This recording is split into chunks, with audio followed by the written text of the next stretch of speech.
हम इंसानों की लाइफ साइकिल का दूसरा छोर होता है जन्म। कुदरत इस प्रोसेस को लाखों सालों से निखारती आई है और हमें जन्म लेने में सिर्फ 40 हफ्ते लगते हैं। मां के गर्भ में कुछ सेल्स में जीवन पनपना शुरू होता है और इस जादू का केंद्र है इंसान का दिमाग।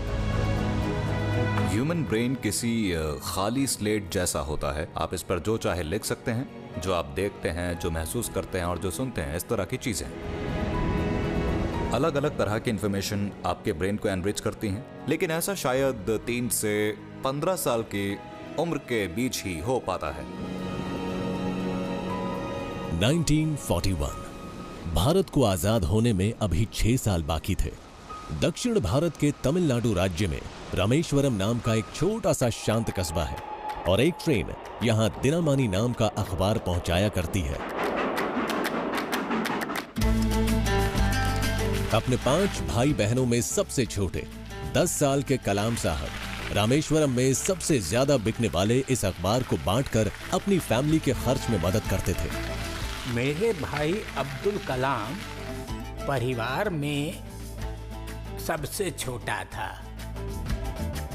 यहाँ बचपन से ही वो हर किसी से वाकिफ था। वो हमारी काफी मदद करता था।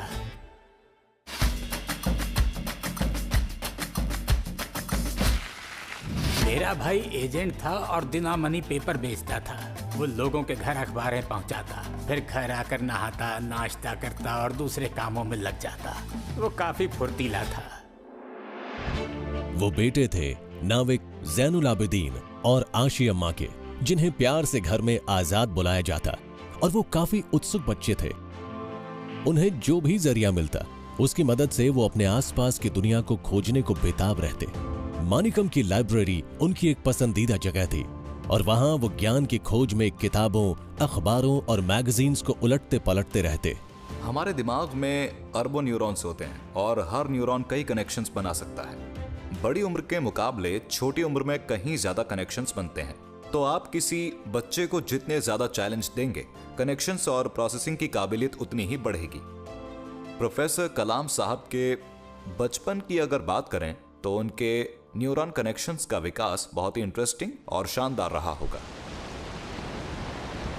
मानिकम की लाइब्रेरी के बाहर रामेश्वरम के आसपास की दुनिया में उस वक्त काफी उथल पुथल थी।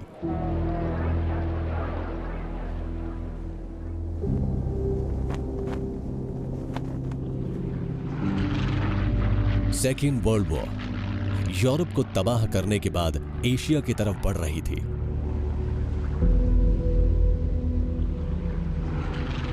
रामेश्वरम का साफ नीला आसमान, जिसमें अक्सर ब्रिटिश RAF फाइटर एयरक्राफ्ट्स नजर आते, और आजाद समंदर किनारे पर उन्हें देखकर अक्सर सोचते कि आखिर वो उड़ते कैसे हैं। और अंधेरा होने पर रात की खामोशी में अपनी स्लेट और चौक के जरिए वो कुछ ना कुछ लिखते पढ़ते रहते। अंधेरा बढ़ जाने पर उनकी मां उनकी दुनिया रोशन कर देती। परिवार के लिए ज्यादा केरोसिन खरीदना शायद मुश्किल था, लेकिन आजाद के लिए ऐसा किया जाता। ये थरथराती लौ इस भविष्य के साइंटिस्ट को जैसे निखार रही थी। कोई इसे भाग्य कहेगा तो कोई इसे लक का नाम देगा, पर ऐसा कई वजहों से होता है। You can't reproduce it. अगर कोई मुझसे ये कहे एक और कलाम साहब पैदा हो सकते हैं, नॉट पॉसिबल। लाखों करोड़ों में से कोई एक उनके जैसा बनता है। यानी उनके अंदर एक ऐसी महानता थी जिसने उन्हें वो बनाया जो वो थे।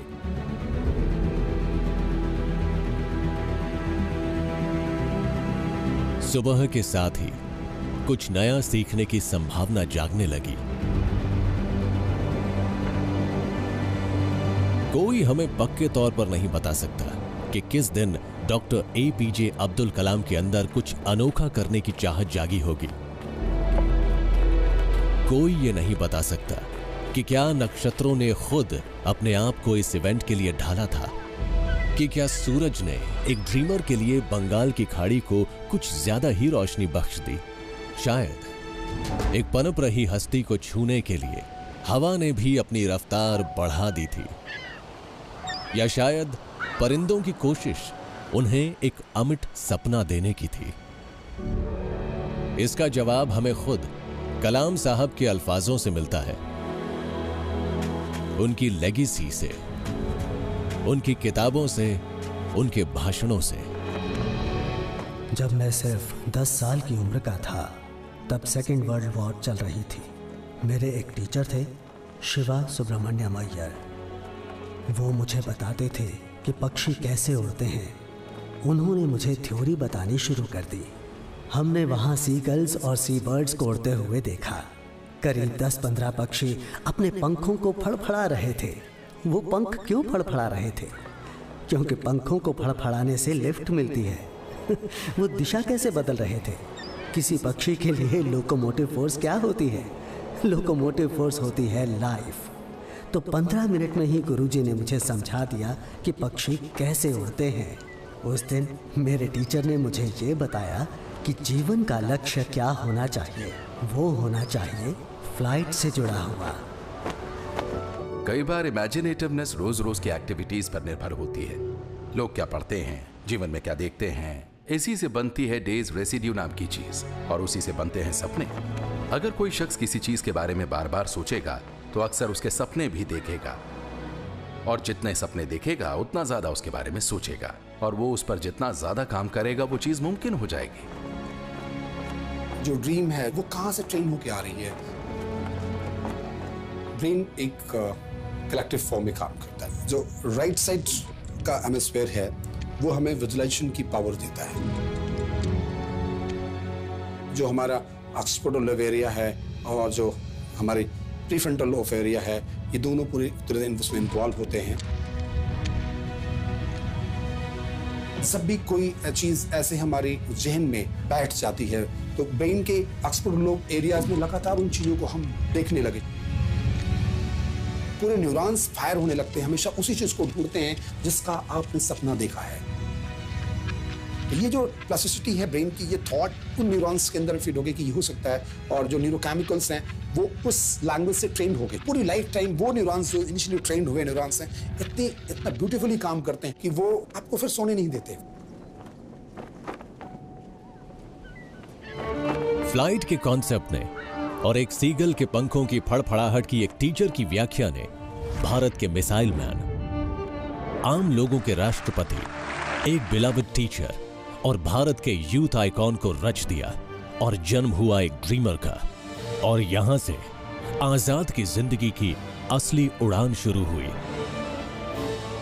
मेरी जिंदगी की इच्छा है उड़ना, ऊंचाई ऊंचाई और ऊंचाई तक। यही मकसद था कलाम साहब की जिंदगी का।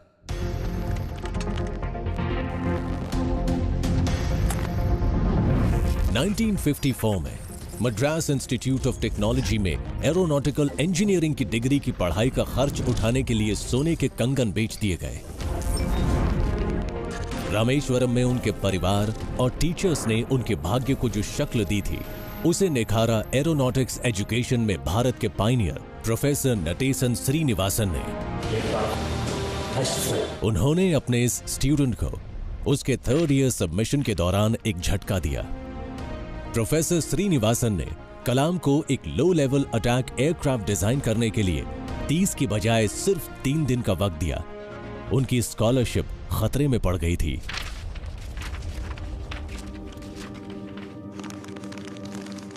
कलाम साहब ने एक बात मुझे बड़े साफ तौर पर बताई, बिना गुरु के आप जीवन में एक हद से आगे नहीं बढ़ सकते। अब ये गुरु कोई स्टैटिक फंक्शन नहीं होता है, ये बदलता रहता है, लेकिन जीवन में गुरु का होना हमेशा जरूरी है।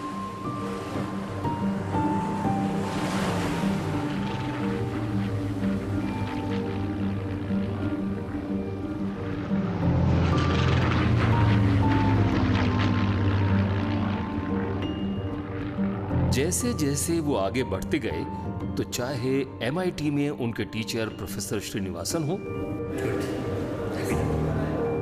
चाहे विक्रम साराभाई हों या सतीश धवन, उनके जीवन में कोई ना कोई टीचर हमेशा मौजूद रहा।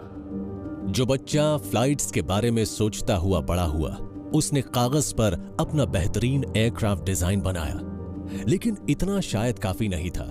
उन्हें तो आसमान को छूना था और अपने सपनों के पंखों को सीगल की तरह फड़फड़ाना था। 1958 में MIT से ग्रेजुएशन करने के बाद उन्होंने यंग इंडियन एयरफोर्स के लिए फाइटर एयरक्राफ्ट्स उड़ाने के लिए अप्लाई किया।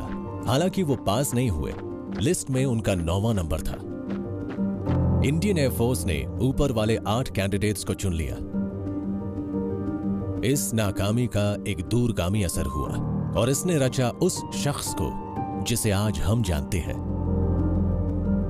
अगर आप किसी चीज को बहुत शिद्दत से हासिल करना चाहें और ये शिद्दत दूसरों के भले के लिए हो, तो फिर ये सारी कायनात आपका साथ देने लगती है और फिर होता है जादू। और जादू हो गया। दुनिया और पूरे यूनिवर्स ने आजाद का खूब साथ दिया। कायनात ने उन्हें एक ऐसा मौका दिया जो उन्हें तरक्की की सीढ़ियों पर बढ़ाता चला गया। भारत को आजाद हुए करीब 15 साल ही बीते थे। ऊंचाई तक उड़ने की जबरदस्त ख्वाहिश रखने वाले किसी भारतीय के लिए ये दौर बिल्कुल सही था। कलाम आजाद भारत के बाद की हस्ती हैं। जिस समाज का अंग्रेजों ने शोषण किया था, उस बड़ी आबादी को अचानक लगा कि वो खुद राज कर सकते हैं, यानी वो अपनी जिंदगी को अपने तरीके से जी सकते हैं। कलाम साहब जैसे लोगों को यह भी लगा कि वो समाज में सामान्य लोगों की तरह नॉलेज को पा सकते हैं और साथ ही नए ज्ञान को पैदा भी कर सकते हैं। इस तरह से उन्हें समाज को कुछ दे पाने का ज्यादा मौका मिलता और उन्होंने बाद में जो हासिल किया, इससे उन्हें मदद मिली। भारत के स्पेस प्रोग्राम के जनक डॉक्टर विक्रम साराभाई 1962 में यंग साइंटिस्ट की खोज में थे, यानी अपने जैसे भारतीयों की तलाश में जो भारत को एस्केप वेलोसिटी पाने और स्पेस में पहुंचने में मदद करे। कलाम ने अर्जी डाली और वो स्वीकार हो गई। अगले 15 साल तक वो मिसाइल सिस्टम्स बनाते रहे।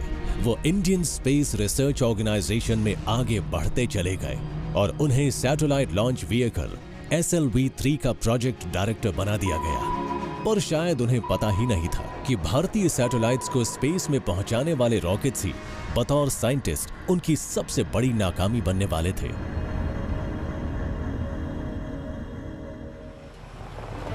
T-6 1979 मैं SLV-3 सैटेलाइट लॉन्च व्हीकल का प्रोजेक्ट डायरेक्टर और मिशन डायरेक्टर था।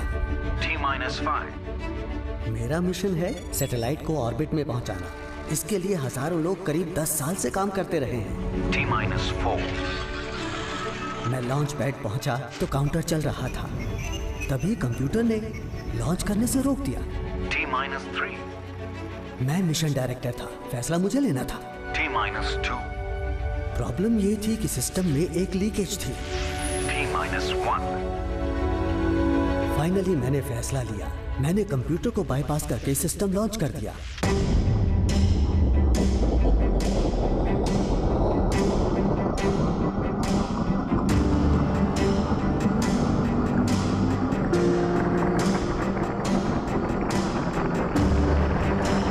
रॉकेट उड़ा।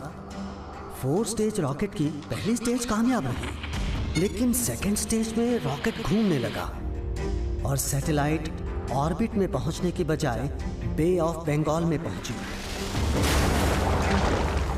SLV-3 सैटेलाइट लॉन्च व्हीकल एक फेलियर रहा। पॉलिटिकल पावर फ्लो करती है गन के बैरल से, यहाँ स्पेस पावर फ्लो करती है नोजल के बैरल से। मैं मिशन डायरेक्टर हूँ, मैं प्रोजेक्ट डायरेक्टर हूँ। मेरी वजह से मिशन फेल हुआ। ये पहली बार फेल हुआ था। मैंने अपनी फेलियर को एक्सपीरियंस किया। सक्सेस को मैं मैनेज कर सकता था, लेकिन फेलियर कैसे मैनेज करता?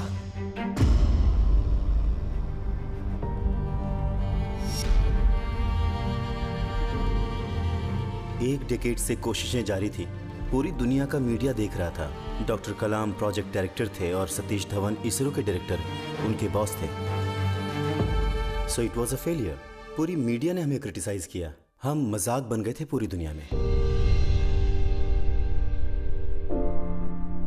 ये मामला देश की आबरू का था, इसके साथ देश के साइंटिफिक डेवलपमेंट की साथ जुड़ी थी, तो इस फेलियर से खुद उनके और उनके साथियों के भरोसे पर सवाल उठने लगे थे। डॉक्टर कलाम जैसा कोई शख्स ऐसे बिखर जाता है जैसे कोई निराशा आती है, कोई ऐसी। वालिद जैनुल आबिदीन, उनके पास पढ़ाई लिखाई का कोई तजुर्बा नहीं था। उन्होंने सबक लिया था अपनी जिंदगी से, समंदर के लचीलेपन से, अपनी बनाई नाव से और उन्हें बर्बाद करने वाले तूफान से।